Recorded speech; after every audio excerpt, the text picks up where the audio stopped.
everyone, I am here at the Bible reading. I hope you guys are having a great day.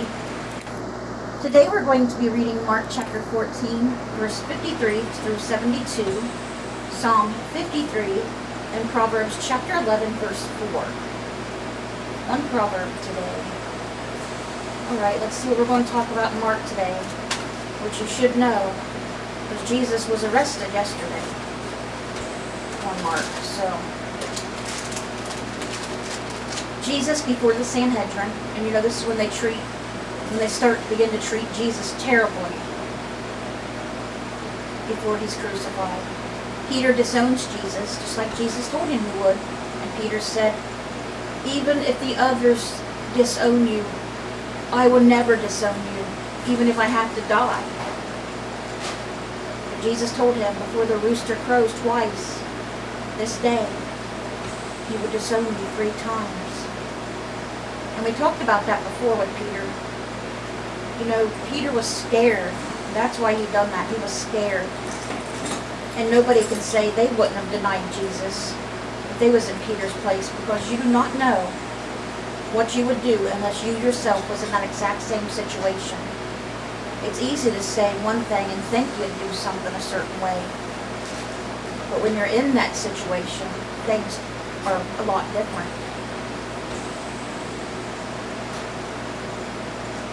Jesus knew Peter was going to disown him and deny him, you know. He told him he was going to. But Jesus never stopped loving Peter. And he never said, because you disown me, you're going to go to hell. I want nothing else to do with you. No, he still loved Peter. He knew Peter was just doing that because he was afraid for his own life.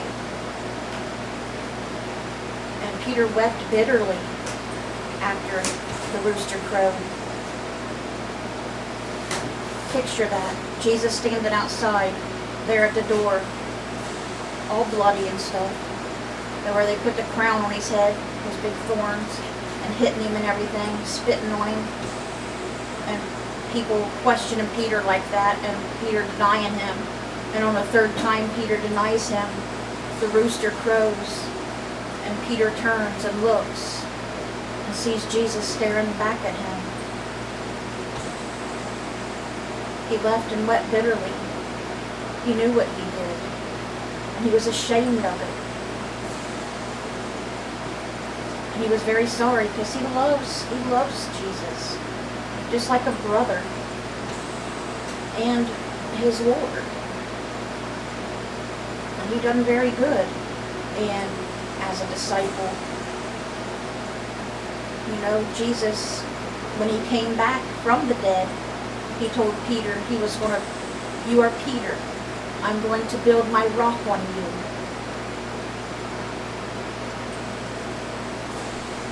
He still had great things for Peter and the other disciples to do, and they did. And Peter eventually ended up getting crucified in his old age, like Jesus did, but he was crucified upside down. He asked to be crucified that way, because he didn't want to compare himself to Jesus being crucified, you know, the natural way, I guess, like Jesus was. So I guess he was trying to show honor by saying he wanted to be crucified upside down, and that's what happened.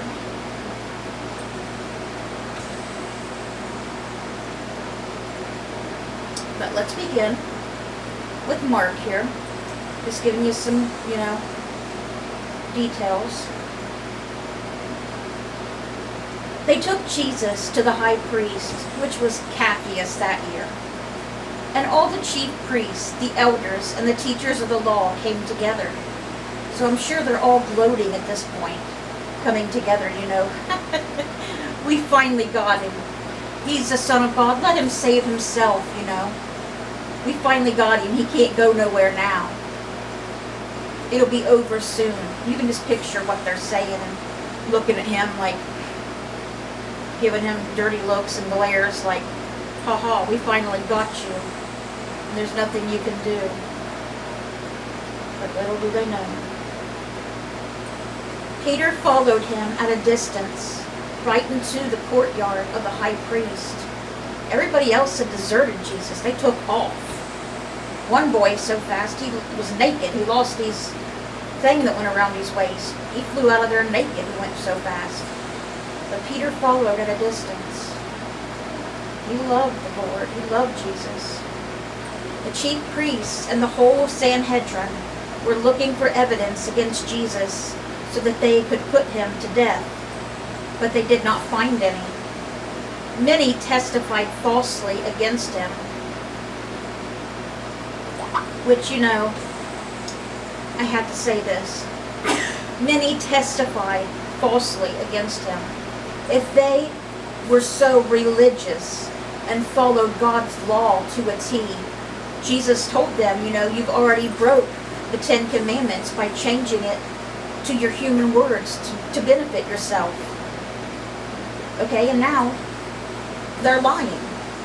They're giving false testimony, which is another commandment they're breaking. So, yeah.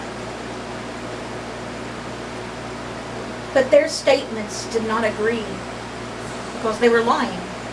Nobody's stories were the same because they were lying and they couldn't keep a lie straight. Then some stood up and gave this false testimony about him. They're saying Jesus said, "We heard him say, I will destroy this temple made with human hands, and in 3 days will build another not made with hands." Yet even then their testimony did not agree. Which Jesus did say he'd destroy the temple and in 3 days restore it, but he was not talking about the house, the temple of God, the church. He was talking about his body. Because your body is your temple, it's God's temple. He was talking about his body. It will be destroyed by human hands, which it was, and then was raised again on the 3rd day. Then the high priest stood up before them and asked, "Are you not going to answer? What is this testimony that these men are bringing against you?" But Jesus remained silent and gave no answer. Again the high priest asked him, "Are you the Messiah, the Son of the Blessed One?" "I am," said Jesus, "and you will see the Son of Man sitting at the right hand of the Mighty One and coming in the clouds of heaven." The high priest tore his clothes because he was so, angry. And "Why do you need any more witnesses?" he asked. "You have heard the blasphemy. What do you think?" They all condemned him as worthy of death. Then some began to spit at him. They blindfolded him, struck him with their fists, and said, "Prophesy!" And the guards took him and beat him. That's not all that's going to happen to him. He still gets flogged and crucified. He's a bloody mess. They just didn't crucify him. They tortured him. They tortured him. And he'd done nothing wrong to begin with to even be crucified. But to torture him before that, that's just evil. That is just evil. While Peter was below in the courtyard, one of the servant girls of the high priest came by. When she saw Peter warming himself, she looked closely at him. "You also were with the Nazarene, Jesus," she said. But he denied it. "I don't know or understand what you're talking about," he said, and went out into the entryway. When the servant girl saw him there, she said again to those standing around, "This fellow is one of them." Again he denied it. Twice. After a little while, those standing near said to Peter, "Surely you are one of them, for you are a Galilean." He began to call down curses, and he swore to them, "I don't know this man you're talking about." Immediately the rooster crowed a second time. The rooster crowed twice. Then Peter remembered the word Jesus had spoken to him. "Before the rooster crows twice, you will disown me 3 times." And he broke down and wept. He knew what he did.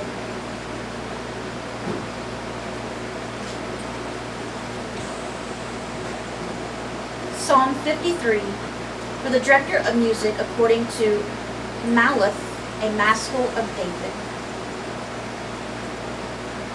This first verse is so true. The fool says in his heart, there is no God. They are corrupt and their ways are vile. There is no one who does good. People are a fool if their heart does not belong to God. If they say there is no God, they are fools. God looks down from heaven on all mankind to see if there are any who understand, any who seek God. Everyone has turned away. All have become corrupt. There is no one who does good, not even one. Do all these evildoers know nothing? They devour my people as though eating bread. They never call on God, but there they are, overwhelmed with dread, where there was nothing to dread. God scattered the bones of those who attacked you. You put them to shame, for God despised them. Oh, that salvation for Israel would come out of Zion. When God restores his people, let Jacob rejoice and Israel be glad.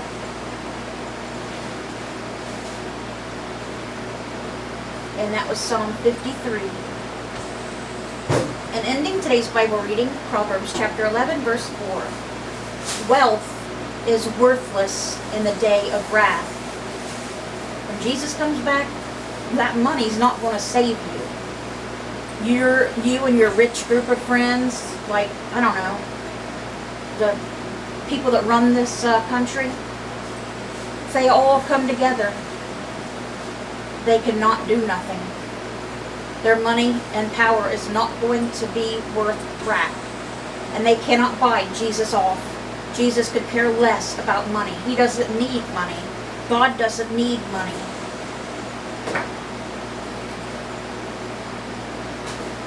That's sad. So sad that money is the root of all evil, and it's some things that some people, that's all they care about is money. And it's sad. I don't know how you can live your life that way. They want to be happy and prosperous and have everything they want right now in the moment. But instead of looking forward to the, future, their soul's future, and then, it'll be too late. It'll be too late. Wealth is worthless in the day of wrath, but righteousness delivers from death. Yes, amen. And that was Psalm 11, verse 4. Alright, let's go over our prayer requests. Looks like it's going to rain. It ain't supposed to rain until tomorrow, though. Please keep my mom, Rhonda Karshner, in your prayers. The unspoken prayer request is still going well. So please keep praying for good news for that. And she's still hurting in her knee and leg. She said it's hurting right in the middle of her knee. Like I said, whenever she tells the doctor that she's ready to go to the bone doctors, her doctor will send her there. Because she's already had surgery on it once before, which I believe they'll probably want to do a whole knee replacement this time. Which is going to be hard for her. She's not used to sitting still. She's used to doing stuff for everybody. And she's 61, she's not really young anymore. It's not a spring chicken. Please pray for Sherm. He had a doctor's appointment yesterday. The doctor's going to send him to a neurologist now for all of his headaches he's been having. He's going to a neurologist, which we missed the phone call for that this morning. I wish they wouldn't call so early. The Adina, the hospital that was setting up the test. So we missed that call. Maybe they'll call back tomorrow. Please keep Layla and her son Emil in your prayers. Layla needs a lot of prayers for her health right now. She's got a lot of health problems. And God knows the ones she needs help with the most. But please pray for her. And please pray for Elizabeth Jeffries. Her legs were doing good. She had both her COVID shots as well. Said she had no side effects from it except a sore arm. And Mom got her first dose. Because it ain't time for her second yet. And she didn't have no trouble with the first one either. And Elizabeth had both and she didn't have none at all. Judy Thompson. Still haven't heard from her. Trying and trying to get a hold of her, but had no answer. Jimmy Myers. I might get to see Mom and Jimmy tomorrow. They might be coming out. Cindy Welsh. Dora Harper. Joyce Light, which we haven't heard from her either. And Latham Burns. Alright guys, I believe that is it for our prayer requests.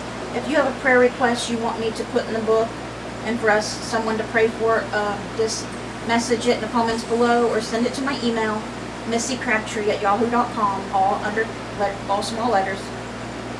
Okay, and sure I'm standing at the camera ready, so I won't go over the verses today. I'll just put that away. But keep practicing those 3 verses. I hope you guys have a great rest of your day. Let's bring those souls to Jesus.